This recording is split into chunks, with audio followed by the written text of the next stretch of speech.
Alright, you're still my little love monkey.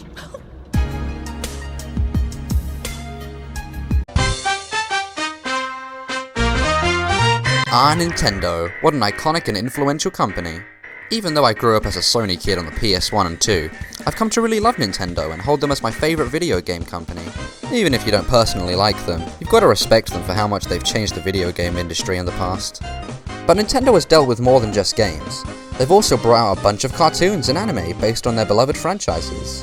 And that's what I'm here to discuss today, my top 5 Nintendo cartoons. Note, anime is indeed included. This list would be pretty bare without it. Now then, let's go!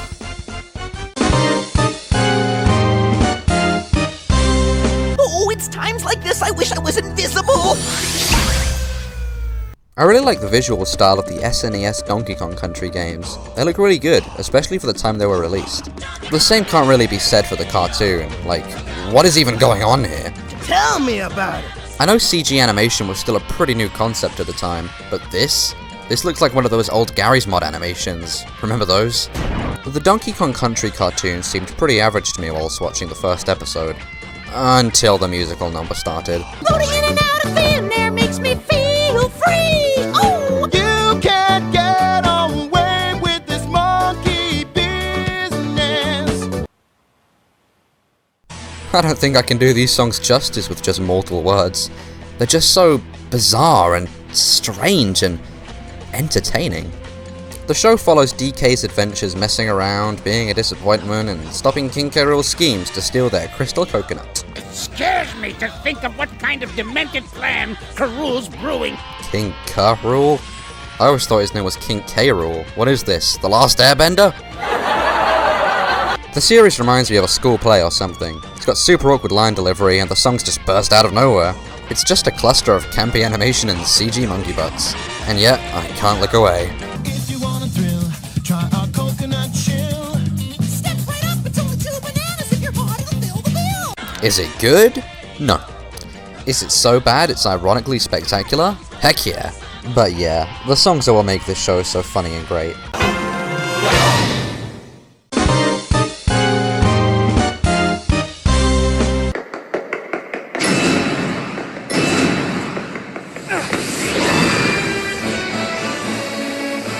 Kid Icarus Uprising was a very surprising game, mainly for the fact that it exists in the first place. A 20-year-old NES platformer rebooted and turned into an on-rail shooter? It actually works really well, and I adored that game. Now, anyone that's played this game has probably had the thought, this would make a great anime series. What with its art style, angel-demon concept, and overall tone. Plus, this game was super funny. Perhaps to test the waters a bit, Nintendo released a few short animated videos about the characters of Kid Icarus Uprising. Mainly Pit the Angel and the Goddess Palutena. How about donuts? Or cake, Lady Palutena? Pit, leave cuisine to a goddess. Watching these shorts, all I can think is potential. There's so many interesting, quirky characters and deep lore, they could easily make a few seasons worth of this stuff. Palutena's precious little pet. Pit and Palutena are what make this franchise. The dynamic and banter between these two is hilarious. Squash? I'd swear I saw some in your kitchen. Pit, I see all, and I don't see any squash here. Okay. They even used this style for Palutena's Super Smash Bros. Reveal trailer, and we all know how awesome that was. Of all the placements on this list, this is the series I want to see more from the most. Medusa!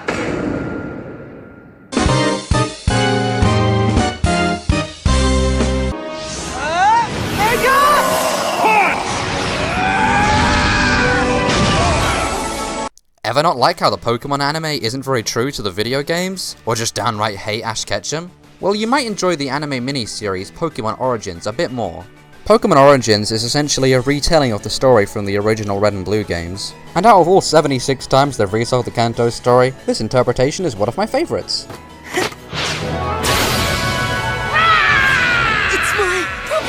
First off, it definitely has the nostalgia factor for all those that grew up with the games and enjoy modern anime storytelling. It's the well-known tale of a determined, passionate boy setting out on a quest to catch 'em all. It completely blew my mind the first time I saw it. It was so cinematic and different to what we were used to from the franchise. You scratch! It's not not very effective. It actually brought me back to watching Yu-Gi-Oh! As a kid because of the similar tone. It even has some cool new twists that you wouldn't have expected. Giovanni was the best represented character in the series in my opinion. He seemed genuine and made for a cool villain. Use Mega Kick! Fury attack! An interesting comparison to make would be looking at both versions of Brock from each anime. He's so wise and wistful in Origins, but then in the other anime... Hey, I know. I'll use my trusty frying pan as a drying pan. Yeah, not so much. I love the original Pokemon series a bunch, but I have to give credit where it's due. This show is impressive. It's a must-watch for any Pokemon fan.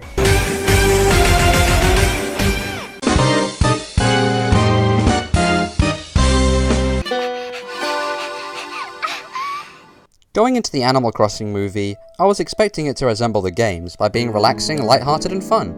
And freaking adorable, of course. And to my delight, it actually does do a really good job at replicating the whimsical, cutesy vibe of the games. Living life day by day, making funny friends, doing jobs, and just having a good time. The lack of Isabelle torments me. But there's still a bunch of other recognizable characters, like Mabel the Hedgehog, whose eyebrows are on fleek. Of course there's a lot more going for it than just being the Animal Crossing animation. It's a nice simple film about happiness and friendship. This is one of those nice wind down kind of movies. You can watch to feel better or just take it easy. You can feel yourself slowly becoming more enveloped in the world, getting to know all the little animals, as you would in the main character Ai's situation. Please note that this movie isn't for everyone though. Some might be turned off by its slow-paced nature. It's that type of movie where if it sounds like something you wouldn't like, then you most likely won't. It was really funny hearing KK talk in this deep Japanese accent, and then he starts singing in the classic Animal Crossing language. My sister and her friend almost died of cuteness when KK showed up. Celeste the Museum Owl is my favourite, only because of her little derp eyes. No honourable mentions this time around, as I may revisit this topic again later, especially with all these new Nintendo anime rumours.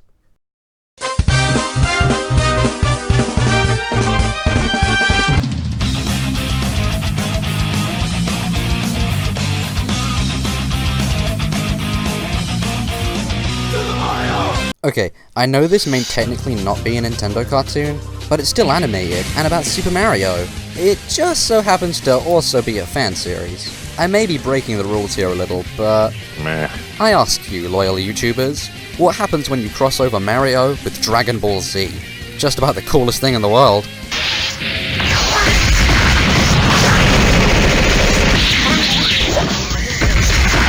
Okay, so like, Sonic and Shadow come to the Mario world, and they gotta stop the bad robot Sonic.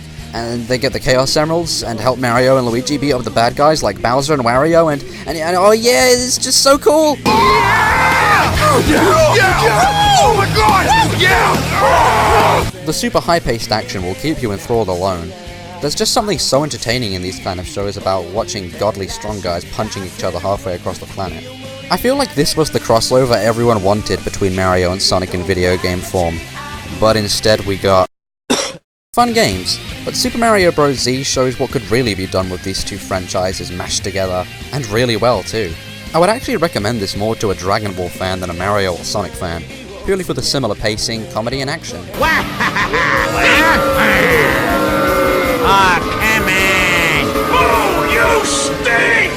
It makes me appreciate how much can be done with sprite animation. The show spawned, from what I can tell, a completely original villain who's basically a new Metal Sonic, and actually make him interesting. That speaks volumes on the effort put into the series alone. The original series was 8 episodes long, but was put on a hiatus after its creator, Alvin Earthworm, lost interest in his creation.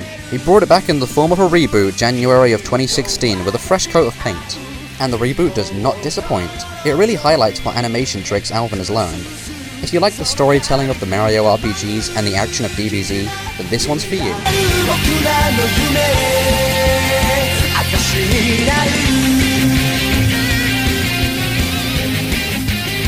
This has been TorchSheep, and thanks a bunch for watching.